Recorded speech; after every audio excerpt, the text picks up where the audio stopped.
British சாம்ராஜ்யம்னு சொன்னாலே நம்ம கண்ணு முன்னாடி பெரிய பெரிய கப்பல்களும் சிவப்பு கோட் போட்ட வீரர்களும் தான் வருவாங்க. ஆனா அந்த சாம்ராஜ்யத்தோட உண்மையான சக்தி அவங்க ராணுவத்துல இல்ல, மாறா லண்டன்ல இருந்த ஒரு நிதி நிறுவனத்துல தான் இருந்துச்சு. வாங்க இத பத்தி இன்னும் கொஞ்சம் ஆழமா பார்க்கலாம்.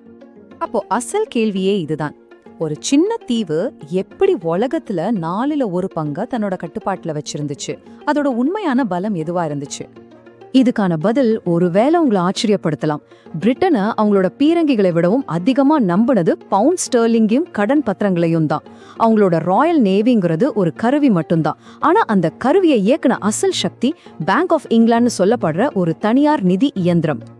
சரி, முதல் பகுதிக்கு போலாம். அடிப்படையில இந்த சாம்ராஜ்யம் எப்படி வேலை செஞ்சது, இதோட முக்கிய நோக்கம் என்னவா இருந்துச்சு? இங்க தான் நாம ஒரு முக்கியமான விஷயத்தை புரிஞ்சுக்கணும். பிரிட்டிஷ் சாம்ராஜ்யம்ங்கிறது வெறும் நாட்டு பெருமைக்காக மட்டும் உருவாக்கப்படல.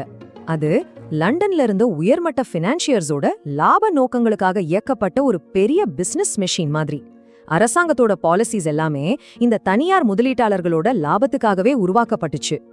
ஓகே, அப்போ இந்த பினான்சியல் மெஷின் எப்படி உருவாச்சு? மத்த போட்டி நாடுகளை விட பிரிட்டனுக்கு இது எப்படி ஒரு பெரிய பினான்சியல் பவரை கொடுத்துச்சு? அதனுடைய அமைப்பு எப்படி இருந்துச்சுன்னு இப்ப பார்க்கலாம். இதுக்கு 3 முக்கியமான விஷயங்கள் தான் காரணம். 1, பேங்க்ல இருந்து கடன் வாங்கி உலகத்திலே பெரிய கடற்படையை கட்டினாங்க. 2, மத்த நாடுகள்லாம் போர்னால திவாலாகும் போது பிரிட்டனுக்கு மட்டும் குறைஞ்ச வட்டியில தொடர்ந்து கடன் கிடைச்சது. அதனால அவங்களால ரொம்ப நாள் போர் செஞ்சு ஜெயிக்க முடிஞ்சது.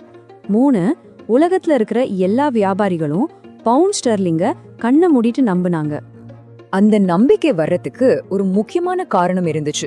அதுதான் சர் ஐசக் நியூட்டன் கொண்டு வந்த கோல்ட் ஸ்டாண்டர்ட். அதாவது பவுண்டோட மதிப்பு நேரடியா தங்கத்தோட இணைக்கப்பட்டிருந்தது. அதனால அதோட வேல்யூ எப்பவுமே குறையாதுன்னு ஒரு பெரிய நம்பிக்கை உருவாச்சு. இதுதான் பிரிட்டனை உலக வர்த்தகத்தோட மையமா மாத்துச்சு. இப்போ நாம இந்த பகுதியோட மிக முக்கியமான இடத்துக்கு வரோம். இந்த அமைப்பு தனக்குத்தானே லாபம் சம்பாதிச்சுக்கிற ஒரு சைக்கிள் மாதிரி எப்படி மாறுச்சு? அதாவது பிரைவேட் இன்வெஸ்ட்மெண்ட் எப்படி காலனிகள்லேருந்து வர்ற வருமானமா மாத்தப்பட்டுச்சு? இந்த சைக்கிள் பார்க்கறதுக்கு ரொம்ப சிம்பிள், ஆனா ரொம்பவே கொடூரமானது. ஸ்டெப் 1, பிரைவேட் பேங்க் அரசாங்கத்துக்கு கடன் கொடுக்குது. ஸ்டெப் 2, அந்த பணத்தை வச்சு ஆர்மி புது புது நாடுகளை பிடிக்குது. ஸ்டெப் 3, புடிச்ச நாடுகள்ல இருந்து வர்ற வரி பணத்தை எடுத்து முதல்ல வாங்கின கடனை வட்டியோட அந்த பேங்கர்ஸ்கே திருத்தி கட்டுறாங்க. பாத்தீங்களா, இது ஒரு கம்ப்ளீட் ப்ராஃபிட் சைக்கிள். பணம் எங்கேயும் வெளியே போகாது. இதுக்கு ஒரு சரியான உதாரணம் சொல்லணும்னா 1757ல நடந்த பிளாசி போரை எடுத்துக்கலாம்.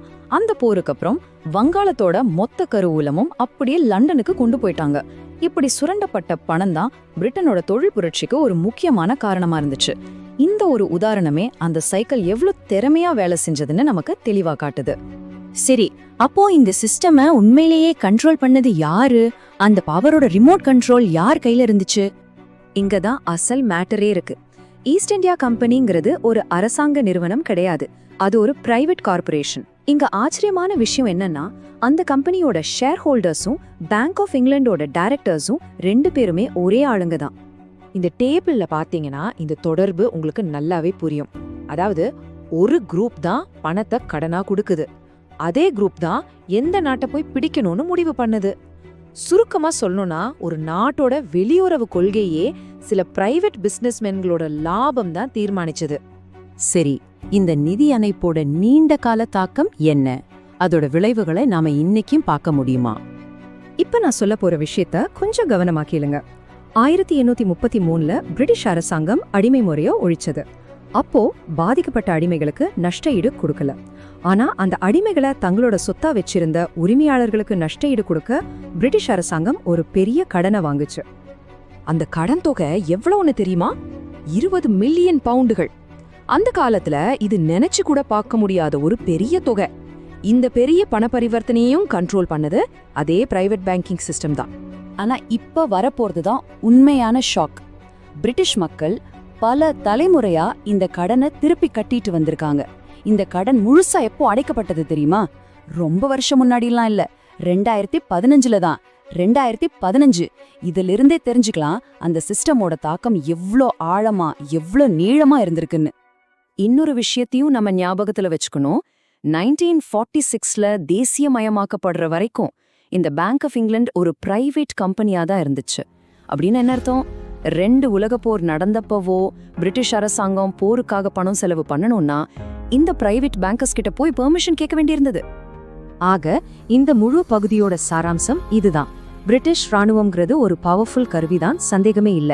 ஆனா அந்த கருவியை யாரு, எப்போ, எங்க பயன்படுத்தணும்னு முடிவு செஞ்சது லண்டன்ல இருந்த ஃபினான்ஷியல் பவர் தான்.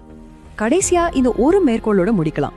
வரலாறு ஹீரோக்களை பத்தி பேசலாம், ஆனா இந்த உலகத்தை எப்பவுமே பணத்தை கண்ட்ரோல் பண்றவங்க தான் ஆட்சி செஞ்சிருக்காங்க. யோசிச்சு பாருங்க, இது அந்த காலத்துக்கும் மட்டும் இல்ல, இந்த காலத்துக்கும் பொருந்துற மாதிரி இருக்குல்ல.